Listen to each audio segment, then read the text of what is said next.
Hi friends, welcome to Jasna's kitchen. അപ്പോൾ എല്ലാവർക്കും സുഖമാണെന്ന് വിശ്വസിക്കുന്നു. അപ്പോൾ ഞാനിന്ന് ചെയ്യാൻ പോകുന്നത് നമുക്ക് വളരെ ഈസി ആയിട്ട് ചെയ്യാൻ പറ്റുന്ന ഒരു റെസിപ്പി ആട്ടോ. നമുക്ക് പൊടിയൊന്നും കുഴക്കാതെയും പരത്താതെയും ഒക്കെ നമുക്ക് വളരെ ഈസി ആയിട്ട് ചെയ്യാൻ പറ്റുന്നതാണ് ക്രീപ്സ്. അപ്പോൾ ക്രീപ്സ് ഉള്ളിൽ ഫില്ല് ചെയ്തിട്ടുള്ള ഒരു റെസിപ്പിയാണ് ഞാൻ കാണിക്കാൻ പോകുന്നത്. അപ്പോൾ നിങ്ങൾക്ക് ഇതിന് ഇഷ്ടമുള്ള ഫില്ലിങ് കൊടുക്കാം കേട്ടോ. അപ്പോൾ ഞാനിപ്പോൾ ഇവിടെ ചെയ്തത് വളരെ സിമ്പിളായിട്ടുള്ള ഒരു ഫില്ലിംഗ് ആണ്. അപ്പോൾ ഇത് കണ്ടോ, നല്ല ചീസൊക്കെ ഉണ്ടായതുകൊണ്ട് നല്ല ടേസ്റ്റുമാണ്, അതുപോലെ തന്നെ നല്ല സോഫ്റ്റുമാണ്, പിന്നെ പുറം ഭാഗം നല്ല ക്രിസ്പി ആയിരിക്കുന്നതുമാണ്. അപ്പോൾ നമുക്ക് നേരെ തന്നെ റെസിപ്പിയിലേക്ക് പോവാം. അപ്പോൾ ഞാനിപ്പോൾ ഇവിടെ ഒരു കപ്പ് മൈദപ്പൊടി എടുത്തിട്ടുണ്ട്. ഇത് ചെറിയ അരക്കപ്പിൻ്റെ അളവാട്ടോ, അതുകൊണ്ട് ഞാനിവിടെ ഒരു കപ്പ് എടുത്തിട്ടുണ്ട്. 250 ഗ്രാമിൻ്റെ ആണ്. ഇനി നമുക്കിതിലേക്ക് പാലൊഴിച്ച് കൊടുക്കാം. അപ്പോൾ ഞാനിവിടെ ഇപ്പോൾ ഒരു കപ്പ് പാലാണ് ഒഴിച്ചു കൊടുക്കുന്നത്. അപ്പോൾ ഇനി നമുക്കിത് കലക്കി വരുമ്പോൾ ആവശ്യമുണ്ടെങ്കിൽ ഒഴിച്ചു കൊടുത്താൽ മതി കേട്ടോ. നമ്മളിതിലേക്ക് മുട്ടയും ചേർത്ത് കൊടുക്കുന്നുണ്ട്. അപ്പോൾ ഇതിലേക്ക് ഞാൻ 2 മുട്ട പൊട്ടിച്ചൊഴിച്ചു കൊടുക്കുകയാണ്. ഇനി നമുക്കിതിലേക്ക് ആവശ്യത്തിനുള്ള ഉപ്പ് ചേർത്ത് കൊടുക്കാം. ഇനി നമുക്ക് വേണ്ടത് ബട്ടറാണ്. അപ്പോൾ ഞാൻ ബട്ടർ മെൽറ്റാക്കിയതാണ് കേട്ടോ. ഇത് 2 ടേബിൾ സ്പൂൺ അളവിൽ ബട്ടർ ചേർത്ത് കൊടുത്തിട്ടുണ്ട്. ഇനി ഇതെല്ലാം കൂടെ നല്ലപോലെ ഒന്ന് മിക്സ് ചെയ്ത് കൊടുക്കുക. നമ്മൾ സാധാരണ ഓട്ടട എന്ന് പറയും, ഓട്ടട ഉണ്ടാക്കും. അപ്പോൾ അതുപോലെ ഒരു പാകത്തിനാണ് നമുക്ക് വേണ്ടത്. അപ്പോൾ ഇത് നല്ലപോലെ മിക്സ് ചെയ്ത് കൊടുക്കുക കേട്ടോ. ആവശ്യമുണ്ടെങ്കിൽ കുറച്ചുകൂടെ പാല് ചേർത്ത് കൊടുത്താൽ മതി. അപ്പോൾ ഇതിൽ പാല് കുറവായിരുന്നു, അപ്പോൾ ഞാനൊരു 2 ടേബിൾ സ്പൂൺ അളവിലും കൂടെ പാല് ചേർത്ത് കൊടുത്തിട്ടുണ്ട്.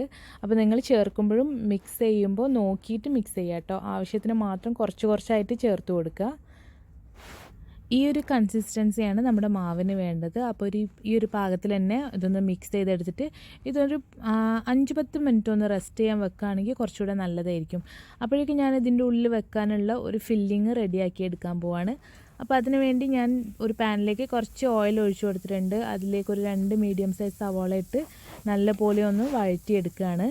അപ്പോൾ ഞാനിപ്പോൾ ഇവിടെ ഫില്ലിങ് ഉണ്ടാക്കുന്നത് കീമ വെച്ചിട്ടാണ്. അപ്പോൾ നിങ്ങൾക്ക് ഇഷ്ടമുള്ള ചിക്കനോ എന്ത് വേണമെങ്കിലും വെച്ചിട്ട് ഉണ്ടാക്കാം കേട്ടോ.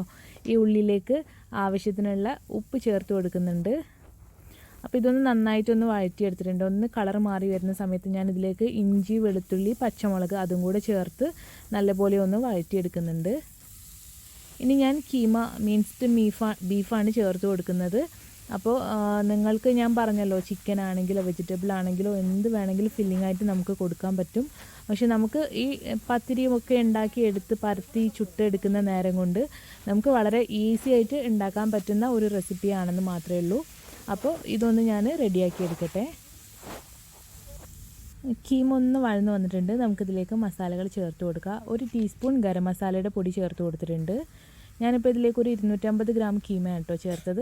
1/4 ടീസ്പൂൺ മഞ്ഞൾപ്പൊടി ചേർത്ത് കൊടുത്തിട്ടുണ്ട്. 1 ടീസ്പൂൺ മല്ലിപ്പൊടി ചേർത്ത് കൊടുക്കുക. എന്നിട്ട് നല്ലപോലെ ഒന്ന് വഴറ്റിയെടുക്കുക കേട്ടോ. ഈ മല്ലിയുടെയും ഇതിൻ്റെ മസാലയുടെയും ഒക്കെ ഒന്ന് പച്ചമണം പോട്ടെ. അതിനുശേഷം നമുക്കിതിലേക്ക് കുറച്ച് മല്ലിയില ചേർത്ത് കൊടുക്കണം. അപ്പോൾ കുറച്ച് കൂടുതൽ തന്നെ ഞാൻ മല്ലിയിലയും ചേർത്ത് കൊടുത്തിട്ടുണ്ട് കേട്ടോ. അപ്പോൾ നിങ്ങളെ ഇഷ്ടത്തിനനുസരിച്ച് നിങ്ങൾക്ക് ചേർത്ത് കൊടുക്കുക. സെല്ലറി ലീവ്സ് ഉണ്ടെങ്കിൽ അതും കൂടെ കുറച്ച് ചേർത്ത് കൊടുക്കുക. ഞാനിപ്പോൾ അതും കൂടെ മിക്സ് ചെയ്തിട്ടാണ് കുറച്ച് ചേർത്ത് കൊടുത്തത്. അപ്പോൾ ഇത് നല്ലപോലെ ഒന്ന് വഴറ്റിയെടുക്കാം. അപ്പോൾ നമ്മുടെ ഫില്ലിങ് ഇവിടെ റെഡി ആയിട്ടുണ്ട്. ഇത് നമുക്കിനി തീന്ന് ഓഫ് ചെയ്ത് മാറ്റി വെക്കാം. കണ്ടോ, നല്ല പെർഫെക്റ്റ് ആയിട്ട് വന്നിട്ടുണ്ട്. പിന്നെ ഒരുപാട് മസാല ഒന്നും ഞാൻ ചേർത്തിട്ടില്ല. അപ്പോൾ ഞാനിപ്പോൾ ഇവിടെ ക്രീപ്സ് ഉണ്ടാക്കാൻ തുടങ്ങുകയാണ്. അപ്പോൾ അതിനുവേണ്ടി ഞാനൊരു തവയിലേക്ക് കുറച്ച് ബട്ടർ ഒന്ന് സ്പ്രെഡ് ചെയ്ത് കൊടുത്തിട്ടുണ്ട്. ഇനി അതിലേക്ക് ഒരു തവി മാവ് ഒഴിച്ചു കൊടുക്കുക. അതിനുശേഷം പെട്ടെന്ന് തന്നെ നമ്മൾ ദോശയുടെ ഒക്കെ മാവ് ചുറ്റിച്ചെടുക്കുന്ന പോലെ ഇതുപോലെ ചുറ്റിച്ചെടുക്കാം. അപ്പോൾ ഇതൊന്ന് മേൽഭാഗം നന്നായി ഡ്രൈ ആയി വന്ന ശേഷം നമുക്ക് അടിഭാഗം ഒന്ന് ഇതുപോലെ ഒന്ന് മറിച്ചിട്ട് കൊടുക്കണം. അപ്പം നമുക്ക് ഈ മേലത്തെ ഭാഗത്ത് കുറച്ച് ബട്ടർ ഒന്ന് സ്പ്രെഡ് ചെയ്ത് കൊടുക്കുക. അപ്പോൾ അങ്ങനെ സ്പ്രെഡ് ചെയ്ത് കൊടുക്കുമ്പോൾ ഇത് നല്ലൊരു ക്രിസ്പി ആയിട്ട് കിട്ടും, അതിന് വേണ്ടിയാണ്. അപ്പോൾ ഇത് ബട്ടർ ഒന്ന് സ്പ്രെഡ് ചെയ്ത് കൊടുത്തിട്ടുണ്ട്. ഇത് നമുക്ക് 2 മിനിറ്റ് കൊണ്ട് തന്നെ ഉണ്ടാക്കാൻ പറ്റുന്ന കേട്ടോ ക്രീപ്സ് എന്ന് പറയുന്നത്. അപ്പോൾ ഇതൊന്ന് മറിച്ചിട്ട് കൊടുത്തിട്ടുണ്ട്. ഇനി ഒരു സെക്കൻഡ് വെക്കുമ്പോഴേക്കും അതൊന്ന് നല്ല കളറ് മാറി വന്നിട്ടുണ്ടാവും. അപ്പോൾ നമുക്കിത് എടുക്കാം. ഇനി ഞാനിതിൻ്റെ ഫില്ലിങ് കൊടുക്കാൻ പോവാണ്. അപ്പോൾ ഞാനിതിലേക്ക് കുറച്ച് മൊസറല്ല ചീസാണ് വെച്ച് കൊടുക്കുന്നത്. അപ്പോൾ നിങ്ങൾക്ക് ഇങ്ങനെ തന്നെ വേണമെന്നില്ല കേട്ടോ. നിങ്ങൾക്ക് ഇഷ്ടമുള്ള എന്ത് ഫില്ലിങ് വേണമെങ്കിലും കൊടുക്കാം. അതുപോലെ തന്നെ നിങ്ങൾക്ക് ഇനി മധുരമാണ് ഇഷ്ടമെന്നുണ്ടെങ്കിൽ മധുരം കൊടുക്കാം. അപ്പോൾ മധുരം കൊടുക്കുമ്പോൾ നമുക്ക് ഇതിൽ ചോക്ലേറ്റിൻ്റെ പേസ്റ്റ് ഉണ്ടല്ലോ, ചോക്ലേറ്റിൻ്റെ ഹാസൽനട്ടിൻ്റെ ഒക്കെ പേസ്റ്റ് വെച്ച് കൊടുത്തിട്ട് അതിൻ്റെ മേലെ നമുക്ക് ബനാന ഒക്കെ വെച്ചിട്ട് കൊടുക്കാൻ പറ്റും. അപ്പോൾ നല്ല ടേസ്റ്റാണ്. അപ്പോൾ ഞാനിപ്പോൾ ഈ ചീസിൻ്റെ മേലേക്ക് നമ്മൾ നേരത്തെ ഉണ്ടാക്കി വെച്ച കുറച്ച് ഫില്ലിങ് ഇട്ട് കൊടുക്കുന്നുണ്ട്. ഇനി ഇതൊന്ന് 2 ഭാഗവും നമുക്ക് ഉള്ളിലോട്ട് മടക്കി കൊടുക്കാം. അപ്പോൾ വേണമെങ്കിൽ നമുക്കിത് തുറന്ന് വരുന്നു തോന്നുന്നുണ്ടെങ്കിൽ നിങ്ങൾക്ക് വേണമെങ്കിൽ കുറച്ച് നമ്മളെ ഈ ക്രീപ്സിൻ്റെ മാവുണ്ടല്ലോ അതൊന്ന് വെച്ച് ഇങ്ങനെ ഒട്ടിച്ച് കൊടുക്കാം കേട്ടോ. അപ്പോൾ ഞാനിപ്പോൾ അങ്ങനെയൊന്നും ചെയ്യുന്നില്ല, ജസ്റ്റ് ഒന്ന് മടക്കി എടുത്തിട്ടുണ്ട്. ഇനി കുറച്ചൊന്ന് ബട്ടർ തേച്ച് കൊടുക്കുക. ബട്ടർ തേച്ച് കൊടുക്കുമ്പോൾ ഇത് നല്ല ക്രിസ്പി ആയിട്ട് കിട്ടും. അത് മാത്രമല്ല നല്ലൊരു ടേസ്റ്റും ആയിരിക്കും. അപ്പോൾ ഞാനിതായി തവയിൽ ഇതുപോലെ ഒന്ന് സ്പ്രെഡ് ചെയ്ത് കൊടുക്കുന്നുണ്ട്. അതിൽ വെച്ച് ഒന്ന് നന്നായിട്ടൊന്ന് കളർ മാറ്റി കൊടുക്കാം.